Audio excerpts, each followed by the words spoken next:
नमस्कार, बहुत स्वागत है आपका खबर दिन भर आप देख रहे हैं। मैं हूं आपके साथ ऋतु ज्ञानवानी। पर इस वक्त की सबसे बड़ी खबर के सबसे पहले बात करेंगे बैतूल की बड़ी खबर। तन्मय को बचाना है और तन्मय मामले में ये बड़ा अपडेट आपको दे दें कि तन्मय का रिस्पांस नहीं मिल रहा है। प्रशासनिक अमले में खलबली मची हुई है। बोरवेल में ठंडा पानी भरा हुआ है। सुरंग खुदाई का काम भी तेजी से जारी है।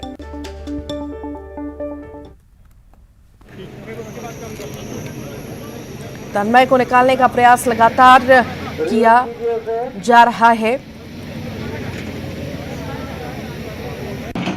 रेस्क्यू की टीम मौके पर मौजूद है। लगातार निकालने के उससे प्रयास किए जा रहे हैं। रेस्क्यू ऑपरेशन जारी है। हर संभव कोशिश की जा रही है बाहर निकालने की तन्मय को। 6 साल का बच्चा है जो बोरवेल में गिरा है। 50 से 60 फीट में फंसा हुआ है। रेस्क्यू लगातार जारी है। पिता से कुछ देर पहले उसने बात भी की थी और बोला था कि अंधेरा है, जल्दी निकालो, पर अब जो है रिस्पांस मिलता दिखाई नहीं दे रहा है। टीम लगातार जुटी हुई है। टनल का काम चल रहा है। होशंगाबाद, भोपाल और हरदा से एसडीआरएफ की टीम भी रेस्क्यू के लिए बैतूल पहुंची है। वो भी लगातार इस रेस्क्यू ऑपरेशन में रेस्क्यू ऑपरेशन भी लगातार जारी है। टनल का काम लगातार जारी है। हर संभव प्रयास किए जा रहे हैं बाहर निकालने के तन्मय को। कलेक्टर, एसपी सब मौके पर मौजूद हैं। कैमरा लगाया गया है। कैमरा से नजर रखी जा रही है बच्चे पर और साथ ही साथ ऑक्सीजन सप्लाई भी की जा रही है कि बच्चे को ऑक्सीजन मिलती रहे। हालांकि बच्चा रिस्पॉन्ड नहीं कर रहा है, पर ऑक्सीजन दी जा रही है। ये बड़ी खबर इस वक्त आपको बता रहे हैं कि बच्चे का रिस्पॉन्स अभी नहीं मिल पा रहा है। हर संभव कोशिश जो है की जा रही है मौके पर और बच्चे को होश में लाने के लगातार प्रयास किए जा रहे हैं।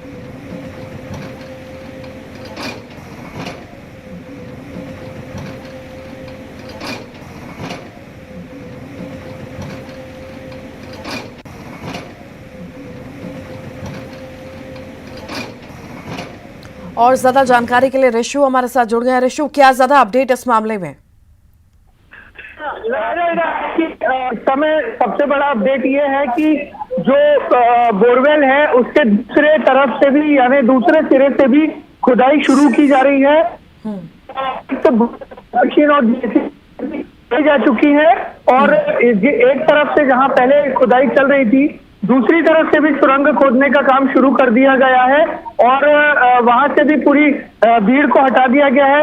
यानी अब दोनों साइड से जो है खुदाई होगी, क्योंकि एक तरफ से थोड़ा सा चट्टाने आने की वजह से दूसरी तरफ से भी खुदाई चालू की जा रही है। जबकि जो पहली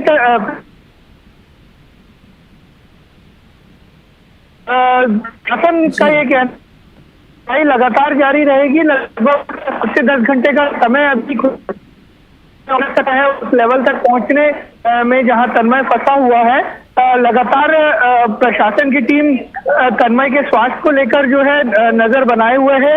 ऑक्सीजन सप्लाई जारी है और जो कैमरा अंदर डाला गया है उसमें लगातार ये देखा जा रहा है कि किसी भी तरह की कोई दिक्कतें तन्मय को और तो नहीं हो रही है, क्योंकि जिस लेवल पे तन्मय फंसा हुआ है वहां पर उस पर नजर बनाकर रखी गई है। ऋतु जी, लगातार प्रशासन की टीम नजर बनाए हुए है। मुस्तैदी के साथ ध्यान रखा जा रहा है। आप कुछ देर पहले यही बात हो रही थी कि रिस्पांस जो है बच्चा नहीं कर रहा है। अभी इस मामले में कोई अपडेट ऋषु? देखिए, जो एक्सपर्ट्स हैं उनका ये कहना है कि कई बार ऐसा होता है कि जो छोटा बच्चा उम्र में कम है, दिन भर से वो वहां पर फंसा हुआ है बोरवेल में, कुछ स्ट्रेस भी होता है उसके दिमाग में, तनाव की वजह से कई बार नींद आ जाती है, थोड़ा सा हल्का सा जो है बच्चा बेहोशी जैसा भी लगता है उससे परेशानी की वजह से। तो ये हो सकता है, क्योंकि इसके पहले भी कई बार जब बच्चे बोरवेल्स में फंसे हैं तो ये एक देखा गया है कि कई बार बच्चे नींद आ जाती है और जब उनको होश आता है तो उसके बाद वो रिस्पॉन्ड करते हैं। तो एक उम्मीद जरूर है और बिल्कुल ये चाहिए। हमने 2-3 बार रिस्पॉन्ड भी किया था और जिस तरह से उसने रिस्पॉन्ड किया था उससे ये प्रशासन को पूरी उम्मीद है कि उनका रेस्क्यू सफल होगा और तन्मय को सुरक्षित निकालने की पूरी उम्मीदें यहाँ पर लगाकर रेस्क्यू ऑपरेशन जारी रखा गया है।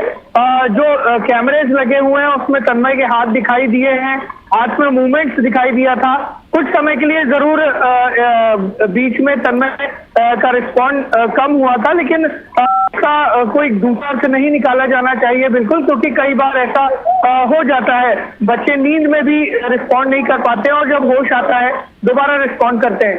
और प्रशासन लगातार कोशिश कर रहा है और दूसरी तरफ से भी खुदाई शुरू कर देना इस बात का प्रमाण है कि प्रशासन ने हिम्मत बिल्कुल नहीं हारी, तन्मय को सुरक्षित बाहर लाने की पूरी कोशिश की जा रही है।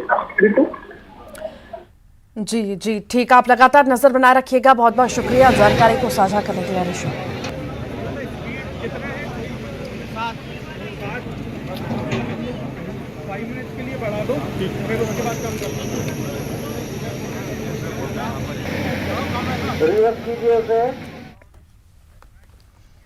चलिए आगे बढ़ते हैं, बात करते हैं बलौदाबाजार की, जहां पर 8 स्कूली बच्चे बीमार हो गए हैं। रतनजोत बीच खाने से 8 बच्चे बीमार हुए हैं। सभी बच्चों को हॉस्पिटल में भर्ती करा दिया गया है। यदू खमरिया गांव के ये सभी बच्चे बताए जा रहे हैं।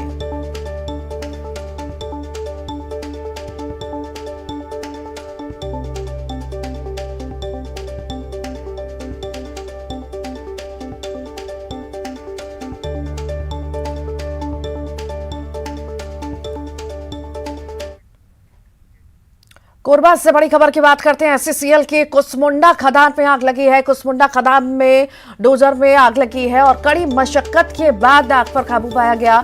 मिट्टी समतल कार्य के दौरान आग लगी। तकनीकी कारणों से डोजर में आग लगी है। आग से लाखों का नुकसान भी हुआ है, ऐसी आशंका जताई जा रही है।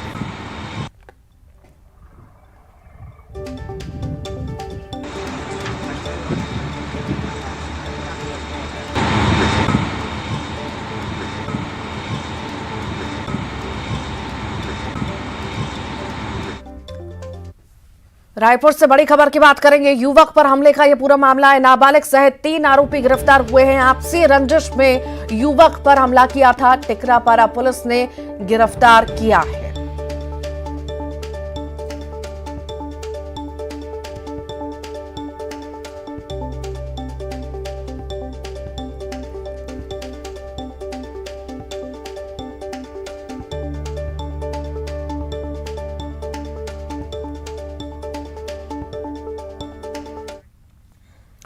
गरियाबंद में तमिलनाडु से पहुंचे 14 किसानों ने मुख्यमंत्री भूपेश बघेल से मुलाकात की। किसानों ने सीएम को नारियल के पौधे और धान की बालियां देकर स्वागत किया। सभी किसान तमिलनाडु के तंजावर के निवासी हैं। सीएम से मुलाकात के बाद कावेरी नदी किसान संगठन के सदस्य सुंदर विमल ने कहा कि छत्तीसगढ़ सरकार की किसान हितैषी नीतियों से प्रभावित होकर सीएम से मिलने आए हैं। छत्तीसगढ़ में धान की खरीदी समर्थन मूल्य पर की जा रही है। राजीव गांधी किसान न्याय योजना के माध्यम से किसानों को प्रति एकड़ बोनस राशि भी दी जा रही है। उन्होंने कहा कि तमिलनाडु से 500 रुपए ज्यादा प्रति क्विंटल कीमत पर छत्तीसगढ़ में धान खरीदी हो रही है। राजस्व विधायक अमृतेश शुक्ल ने किसानों का धन्यवाद दिया। कहा कि मुख्यमंत्री भूपेश बघेल किसान के बेटे हैं।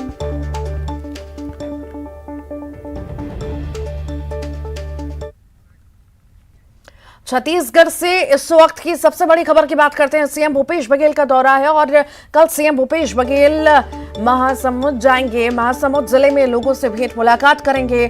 सरायपाली के बलौदा भंवरपुर में भेंट मुलाकात कार्यक्रम है। कल सुबह 9 बजे गरियाबंद में समीक्षा बैठक करेंगे। जिले के अधिकारियों के साथ समीक्षा बैठक करेंगे। कई विकास कार्यों का भूमि पूजन लोकार्पण भी करेंगे मुख्यमंत्री भूपेश बघेल।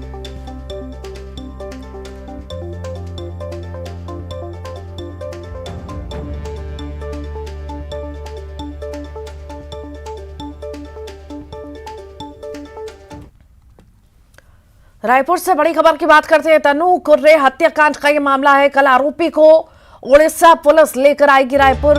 आरोपी सचिन को पुलिस कल लेकर आएगी रायपुर। 3 दिनों की पुलिस रिमांड पर है आरोपी।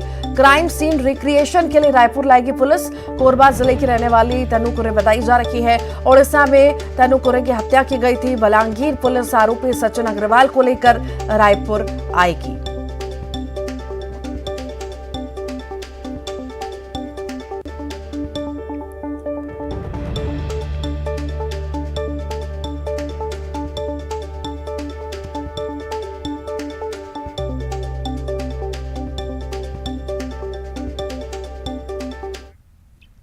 बालोद के बागमार गांव में क्रांतिवीर कंगला मांझी व्रती दिवस और सम्मान समारोह का आयोजन किया गया, जहां कई राज्यों के आदिवासी शामिल हुए।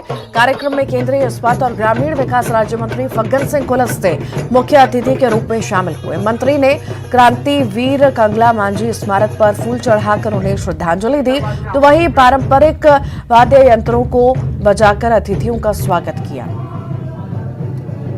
ये मैंने कहा है कि वास्तव में मेरा तो यहाँ पहली बार आना हुआ है, परंतु मैं इस माहौल को, वातावरण को देखने के बाद ये कह सकता हूँ कि जो मूल संस्कृति आदिवासियों की है, उनकी जो मान्यताएं हैं वो देखने को मिली है यहाँ पर। ये सारे इस क्षेत्र के या और भी अलग अलग है, तो कुल मिलाकर के इसको हम अंतर्राष्ट्रीय परिवेश में जैसा हम बात करते हैं, पूरे देश में मान्यता है, जिस प्रकार की मान्यता है इस संस्था की, तो उस परिवेश में अगर देखेंगे तो सभी प्रकार के यहाँ पर चीज़ों को हमने प्रत्यक्ष रूप से देखने का अनुभव आया है।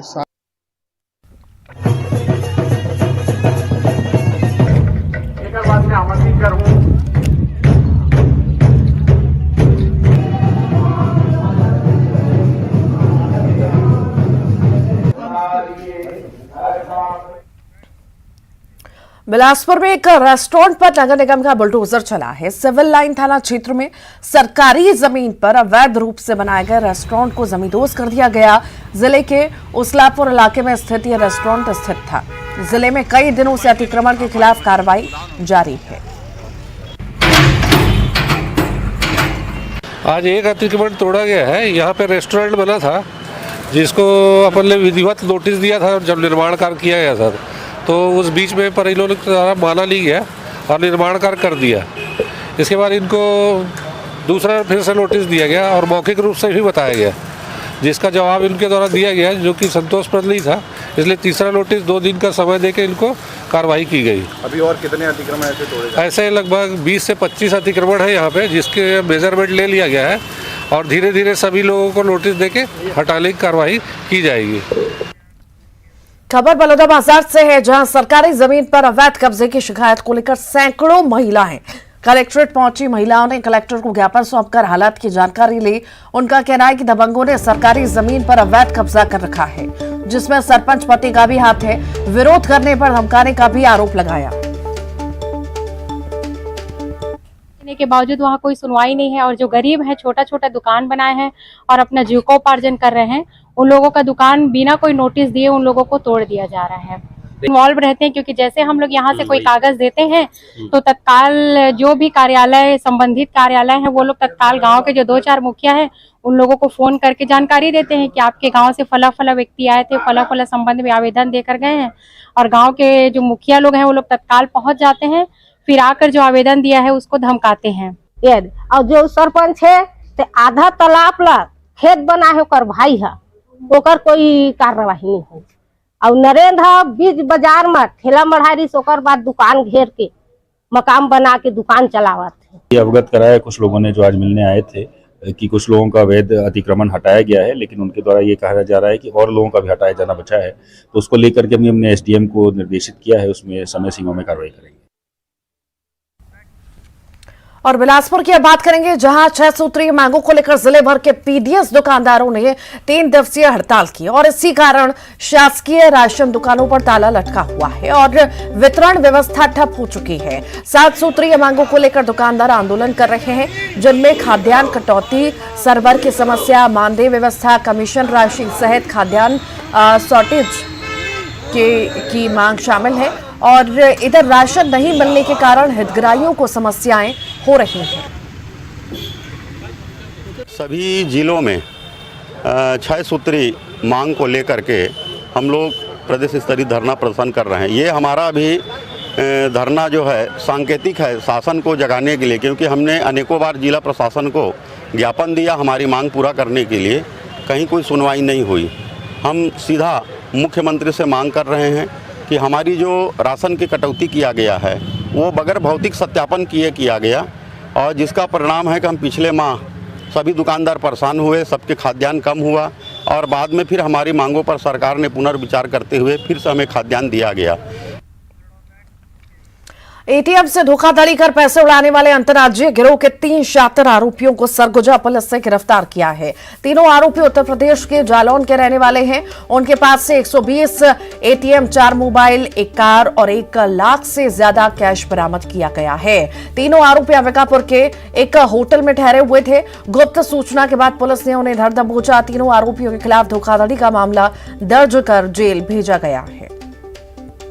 टैम्परिंग का है, जिसमें एक यूपी का गैंग यहाँ के जो समस्त एसबीआई एटीएम्स हैं उसमें शटर टैम्परिंग करके आहरण पैसा का कर रहे थे और उसी के साथ में वो फिजिकल पैसा भी निकाल रहे थे और बैंक को ऐसा कंप्लेंट करके कि उनका पैसा नहीं आहरण हुआ है, अपने बैंक में क्रेडिट भी ले रहे थे। तो ये जो गैंग है ये यूपी से बिलोंग करता है और हमारी सरगुजा रेंज में और अन्य जिलों में भी। बिहार के शेखपुरा जिले में छत्तीसगढ़ की पुलिस ने बड़ी कार्रवाई करते हुए 7 साइबर अपराधियों को गिरफ्तार किया। अंबिकापुर के सिटी सीएसपी स्मृति राजनाला खुद साइबर अपराधी को पकड़ने के लिए शेखपुरा पहुंचे और स्थानीय पुलिस की मदद से उन्होंने 7 शातिर साइबर अपराधी को गिरफ्तार किया। सीतापुर थाना क्षेत्र की एक महिला सुनीता देवी पर फेसबुक पर साइबर ठगों के संपर्क में आई। ठगों ने महिला को कार देने का ऑफर दिया। महिला ने आरोपियों को 4 किस्तों में 5 लाख रुपए दे दिए। जब गाड़ी देने की बात हुई तो साइबर अपराधियों ने अपना संपर्क काट दिया। महिला की शिकायत पर पुलिस ने कार्रवाई की है। थाना अंबिकापुर क्षेत्र में सरगुजा जिला छत्तीसगढ़ से 346/22 का साइबर क्राइम एक हुआ था जुलाई में। 420 सेक्शन 420 और 66 DIT एक्ट का मामला था। लोन लेने के नाम पे ठगी हुई थी और 5 लाख के करीब पैसे का ठगी हुआ था। तो उसी के मामले में हम अपना साइबर टीम लेके आए और यहाँ के SP sir Shri Kartikeya Sharma sir के सहयोग से शमशेद अली जी के एक जॉइंट टीम बनी थी और उसी में कुछ लोग गिरफ्तार हुए और ट्रांजिट रिमांड लेके उनको अंबिकापुर न्यायालय में। एटीएम कार्ड जाम कर 50,000 की ठगी करने के मामले में सरगुजा पुलिस ने झारखंड के डाटेलगंज से 2 आरोपियों को गिरफ्तार किया। तो वहीं आरोपियों के पास से 36,000 नगद और घटना में प्रयुक्त कार भी बरामद की है। सरगुजा के मणिपुर चौकी अंतर्गत नए बस स्टैंड में 30 नवंबर की शाम दरिमा थाने में पदस्थ आरक्षक एटीएम मशीन में पैसा निकालने गया था और इसी दौरान पीड़ित का एटीएम कार्ड मशीन में फंस गया। तो वहीं दोनों युवकों ने मदद के बहाने 50,000 की ठगी कर ली थी, जिसकी शिकायत आरक्षक ने मणिपुर चौकी में की। पुलिस ने संज्ञान लेते हुए सीसीटीवी फुटेज की मदद से दोनों ठगी के आरोपी को झारखंड के डाल्टेनगंज से गिरफ्तार किया।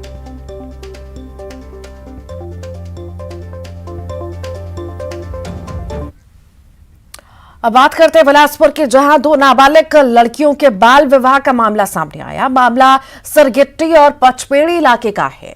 बाल विकास विभाग को सूचना मिलते ही प्रशासन की टीम मौके पर पहुंची। समय रहते नाबालिगों के विवाह को रुकवाया। परिजन विवाह रोकने को लेकर मंजूर नहीं थे, लेकिन कानूनी कार्रवाई के डर से उन्होंने प्रशासन को शपथ पत्र भी दिया, जिसमें बालिग होने के बाद ही शादी कराए जाने की बात कही गई है। थाना क्षेत्र में जब हम गए तो बालिका का हल्दी तेल वाला प्रोग्राम शुरू था और बालिका 14 वर्ष की निकली। उसका आधार कार्ड और स्कूल का दाखिल खारिज सर्टिफिकेट हमने लिया। उसके आधार पे हमने उम्र का सत्यापन किया। उसमें बालिका 14 वर्ष की निकली तो पेरेंट्स को समझाइश देकर और हम एक शपथ पत्र भरवाते हैं। वो शपथ पत्र भरवा के समझाइश देकर उनका बाल विवाह रोका गया। दूसरी घटना हमारी पचपेड़ी थाना क्षेत्र के अंतर्गत सूचना मिली थी। उसमें बालिका 16 वर्ष की थी और बारात कसडोल बलौदा बाजार जिले से आने वाला था। पता शादी किए तब तक बारात आ चुकी थी और बारात का जो कार्यक्रम होता है वो कार्यक्रम होने के बाद लड़के को मंडप में बिठाया गया था। उस समय हम लोग पहुंचे हैं और बालिका का उम्र सत्यापन किए, दाखिल खारिज देख के बालिका 16 वर्ष की निकली और लड़का जो था वो 18 वर्ष का था। उसके बाद उसके पेरेंट्स को बिठाकर समझाइश दिया गया। गांव में सरपंच थे, कोटवार थे, आंगनवाड़ी कार्यकर्ता, महिला बाल विकास सुपरवाइजर मैडम, सारे लोगों को हमने इत्तला किया हुआ था। तो वो पहले से वहां पर। छत्तीसगढ़ के कोरबा में शादी की अनोखी तस्वीर सामने आई। यहां 101 पौधे के साथ ही एक बेटे को ससुराल विदा किया गया। शादी में शिरकत करने आए मेहमानों को भी रिटर्न गिफ्ट के रूप में पौधे मिले। इसमें महत्वपूर्ण योगदान चरामेती फाउंडेशन का है, जो पर्यावरण संरक्षण और पौधारोपण की दिशा में लगातार प्रयासरत हैं। फाउंडेशन की तरफ से 100 से अधिक वैवाहिक कार्यक्रमों में पौधे गिफ्ट किए गए। फाउंडेशन पर्यावरण संरक्षण की दिशा में 2018 में ये प्रयासरत है, जिससे समाज जागरूक हो सके। तीसरी बहन आज हमारे घर से विदा हुई, जिसको हमने दहेज में 101 पौधे दिए और इसके साथ में ही 201 पौधे जो है उनके नाम से ग्राम तरदा में चल रहे हमारे विशाल वृक्षारोपण अभियान में लगाए जाएंगे। कोरोना के कारण पिछले 2 सालों से क्रिसमस का त्योहार फीका रहा, लेकिन इस बार हालात सामान्य होने के बाद लोगों में अभी से ही उत्साह दिखने को मिल रहा है।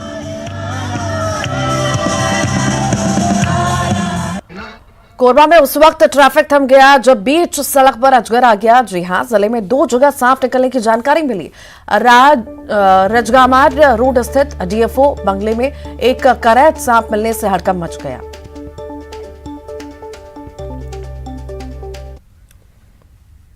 विश्व शौचालय दिवस पर नेटवर्क 18 ने रैकेट के साथ मिलकर भारत को बेहतर स्वच्छता के लिए प्रेरित करने के लिए 8 घंटे का एक भव्य टेलीथॉन मिशन स्वच्छता और पानी का आयोजन किया।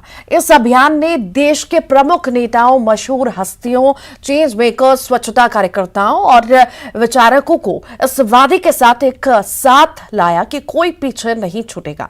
आइए सुनते हैं इस कार्यक्रम के न्यूज मेकर्स बने कुछ लोगों की खास बातें।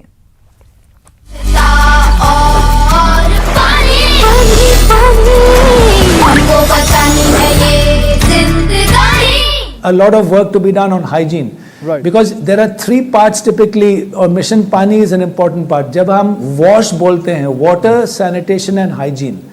So under the Jal Jeevan mission, now there will be tap water in every household by 24. That's another huge program which is being delivered on the ground. Sanitation, most of the work has been done by way of open defecation, both urban and rural. But now this needs to be broadened to segregation, solid waste management. Cleanliness will continue to be the focus of the agenda. Now going forward, even if you look at 2047, जो Prime Minister साहब ने अमृत काल के बारे में जो the vision he's put out, it's important that hygiene gets mainstreamed across the board, hygiene and sanitation, and the work always continues. It never stops.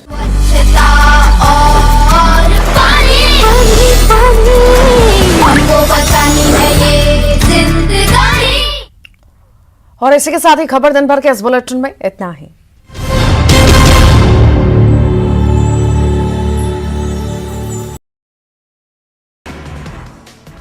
मानव प्रतापपुर उपचुनाव के लिए वोटिंग जारी। आज सुबह 7 बजे से दोपहर 3 बजे तक वोटिंग, सुरक्षा के पुख्ता इंतजाम।